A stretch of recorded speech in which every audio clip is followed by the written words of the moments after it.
there was when sugar was king, and in the Caribbean, it was in the Canary Islands,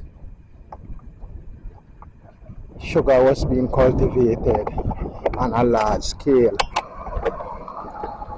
Here in the background, you can see the remnants of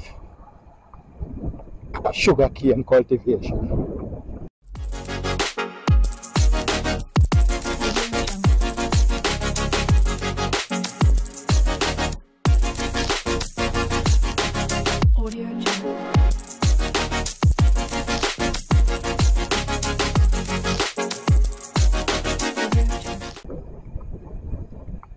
Many of these lots were 10-acre lots, and if you can see, all we are seeing are ruins.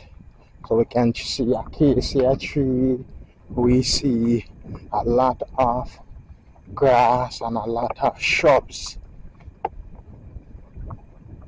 So cane has lost its kingship.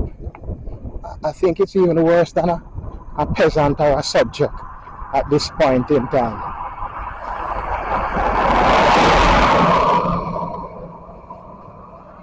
And many of the farmers have resort to cattle rearing, and if you look, or if we look on the other side, we will see some barbed wire fencing. Come with me. You can see some barbed wire fencing. So this area used to be under much sugar cane, even up to say 10 years ago. Mass production, or less than that. Just before COVID, there was some amount of, and now you can see its ruins. And in the far distance, you'll have more sugarcane plants. Some farmers have been collecting these plants, or the cuttings thereof, to feed their livestock. So it seems like the holders of these lots now have fenced the area. Some are gone, as I said earlier, into livestock rearing. Again, we thought that sugarcane was sustainable. Yes, it could be, or it can be, but the resources, especially financial resource, to be pumped into the alien industry at time. And who to tell us, even on the world market or globally, sugarcane will start to decline, because there are many alternative sources of sugar. Why sugarcane was king? Because sugarcane used to be the only sweetener, and then honey was insufficient, and now we can get sugar from beet, and there are many other plants that we can get extracts from. And because of the issue with some of these non-communicable diseases, these lifestyle diseases like diabetes and hypertension, the intake of sugar is being reduced, or there are many forums that have asked for the reduction in the use of sugar, and hence we're going to have a reduction in production. Even though our world population is increasing, this is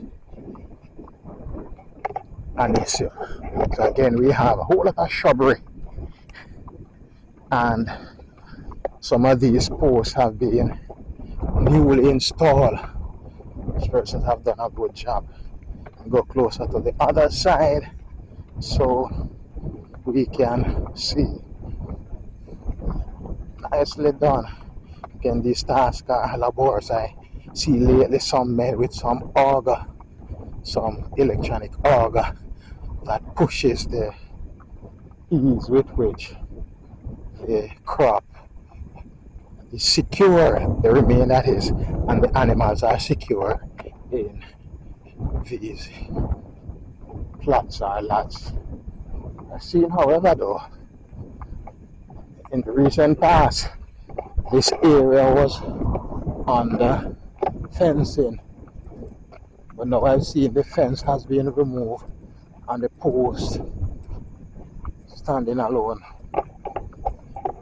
Again, it's not profitable to just fence the area and has nothing there. These lands under sugarcane were swampy, and they are swampy, and the lands have not moved. They are swampy, and because they are swampy, the soil will be acidic, and very few crops can be planted on it.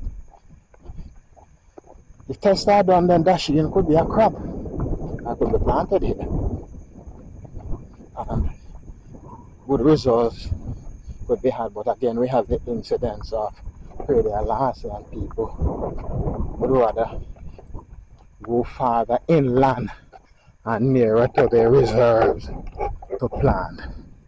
If we look, I think somewhere in the distance there we can see a few cattle.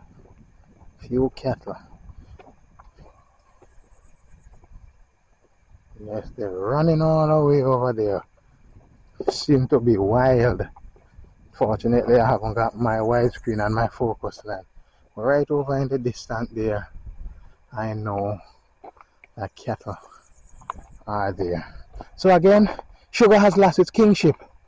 It's lost it to cattle, and it has lost it to development. I've seen a lot of development in some of the older sugar estate area or sugar growing belt, and